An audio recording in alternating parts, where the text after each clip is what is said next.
Pilipinas, oras natin 9 minuto makalipas ang 3:00 ng hapon.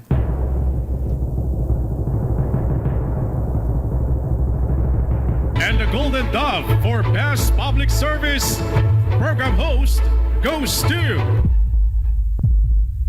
May Binohan, DCRH. Ito na ang 28th KBP Golden Dove Awardee Best Public Service Program Host, ang Wonder Woman ng Public Service, si May Binauhan. Sa pagtulong, DZRH yan. Sa paglilingkod, DZRH yan. Sa pag-alalay, DZRH yan. Nasa dugo na, nasa pagkatao na ang serbisyo sa bawat Pilipino. Ito ang pangakong hindi na magbabago sa pagtakbo ng panahon. DZRH Public Service Hour. Kasama ang Wonder Woman ng DZRH, si May Binauhan sa DZRH Radio, DZRH TV at DZRH Online. Pagtutulungang walang patid sa DZRH Public Service Hour.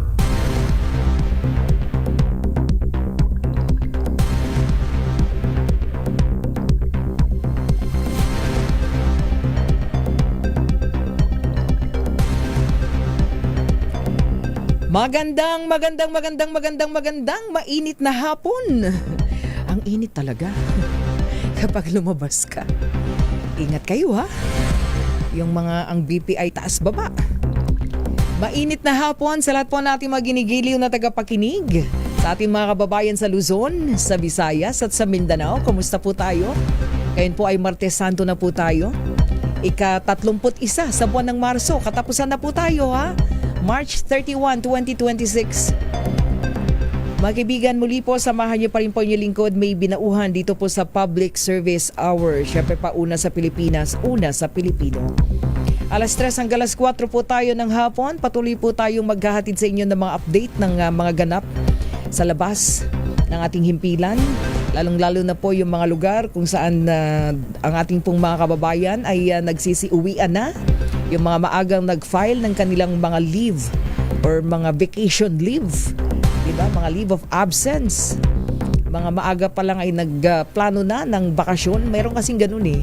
Pagkatapos ng halimbawa Holy Week ngayon natapos, tapos pag-uusapan na nila yan the following year. Ano naman? Yung mga pampamilya ba talaga na mga ganap, diba? Ganun. Tapos yan magli-leave, diba? May mga ganun. May mga kilala kong ganun eh. Anyway, mga kaibigan, basta sa atin po ang ating paalala, ingat-ingat po tayo saan man tayo naroroon. Unang-una yung panahon at syempre yung ating pong paligid. No? Kasi sabi nga po ng Pag-asa, mararanasan natin yung mainit at mailinsangang panahon sa susunod po na 3 araw. Meaning, ito pong Holy Week, ito po ang ating panahon, di ba? Ang mainit na panahon, ang tag-init dito po sa ating bansa. Meron po tayong weather systems ridge of high pressure area at easterlies. Kanina ay paliwanag natin yan. Pero ngayon mga kaibigan, tutok po tayo ha. Hingi po tayo maya-maya ng update sa ating pong mga kasama sa iba't ibang probinsya. Hindi lang dito sa Metro Manila. At syempre yung mga kababayan natin, mga non-government organization na nakikiisa po sa paggunita ng Semana Santa. Yung mga nagbibigay po ng mga public service, lalong-lalo na yung mga sa ating mga manlalakbay, mga lakbay alalay, di ba? Pero bago po dyan mga kaibigan, tayo po ay bigyang daan muna natin, good news ito ha, para po sa ating mga winner ng MX3, 3 o'clock habit promo.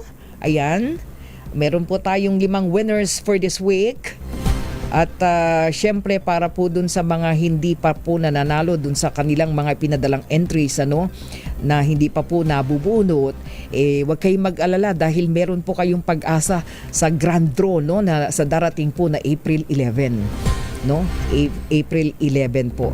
Kaya pwede pa po kayong sumali dyan. Pero in the meantime, congratulations muna dun sa ating pong winner ngayong week. Ngayong week 8 na ba ngayon? Ang ating pong mga winner, congratulations dahil nanalo po kayo ng tig 1,000 pesos at tig isang gift pack mula po sa MX3 sa ating pong MX3 no 3 o'clock habit promo. Congratulations, meron po tayong winner mula sa Parañaque City, si Ma'am Loida Grefaldo. Congratulations. Another one mula po sa lalawigan ng Laguna, Eduardo Galarce. And then of course, ang pangatlo nating winner mula po sa Cavite City, Michelle Tando. Pang-apat, Manuel de la Cruz mula po sa Quezon City at sa lungsod ng Maynila, Josephine Maayo. Congratulations sa ating pong mga winner sa ating pong MX3 3 o'clock habit promo. Ayan, congratulations. Dahil kayo po yung mga nanalo ng tig 1,000 pesos at tig isang gift pack mula po sa MX3. Kaya doon po sa mga hindi pa nanalo, again, ulitin lamang po natin at tabayanan po ninyo dahil meron pa pong grand draw na gaganapin po sa darating na April 11. Ayan. At ngayon mga kaibigan, puntahan po natin dahil tayo po ay nakatutong ngayon sa mga ganap kaugnay po ng panahon ng Semana Santa. In the meantime, bigyan daan muna natin ito. Meron po tayong mahalagang report muna. Bigyang daan natin. Oo. Mula sa Department of Migrant Workers. Ayan. Bigyang daan muna natin ito. No? Pinasara daw po yung recruitment agency diyan po sa Binondo. Dahil po sa illegal na operasyon. Alamin natin ang detalye po niya. Merong ipinasarang recruitment agency. RH29, Boy Gonzales, ready na ba si Kuyang Boy? Kuyang Boy G? Ate May, Oh. Ate May, ipinasara ng Department of Migrant Workers kasama ang PNP CIDG, ang isang recruitment agency sa Binondo, Manila matapos ito madawi sa umano'y illegal na recruitment activities. Ayon sa DMW, bahagi ito ng pinaigting na kampanya ng ahensya kalaban sa illegal na recruitment na naglalagay sa panganib sa mga Pilipino naghahanap ng trabaho sa abroad. Nagbabala rin ng DMW laban sa Maximum Recruitment Agency at tiniyak din na patuloy ang investigasyon at posibleng pagkasampa ng karagdagang kaso laban sa mga sangkot. Ayon kay Attorney Eric Dogliete ng Migrant Workers Protection Bureau, mahigpit na minomonitor yung naturang establishmento ng mga building administrator upang matiyak na hindi na ito huli mabubuksan at tinaatasang makipag-ugnayan muna sa DMW bago payagang mag-operate muli ang sino magagamit ng pwesto. Kabilang sa mga naaresto, ang umano'y may-ari na si Elias Celeste at ang kanyang dayuhang kasabwat na si Alex Carin na sinasabi gumagamit ng iba't ibang Elias. Nahuli ang dalawa noong Marso 25 at kasalukuyan naharap sa mga kaukulang kaso. Ayon sa investigasyon, nag-recruit umano ang ahensya ng mga aplikante papuntang Japan, New Zealand at Australia. Hinikayat ng DMW ang mga posibleng biktima na lumapit sa kanilang tanggapan para sa libreng legal na tulong at ang pagsasampa ng kaso laban sa mga nasa likod ng operasyon. Ito si Boy Gonzales para sa Disares, una sa Pilipinas, una sa Pilipino. Maraming salamat Kuyang Boy G, Boy Gonzales. Meron daw pong humigit kumulang naman sa 60,000 Lagunense ang nabigyan po ng libreng gamot. Diyan po sa lalawigan ng Laguna. Sige, mag-public service muna tayo sa balita ni RH30, Eric Dastas. Go ahead Kuyang Eric.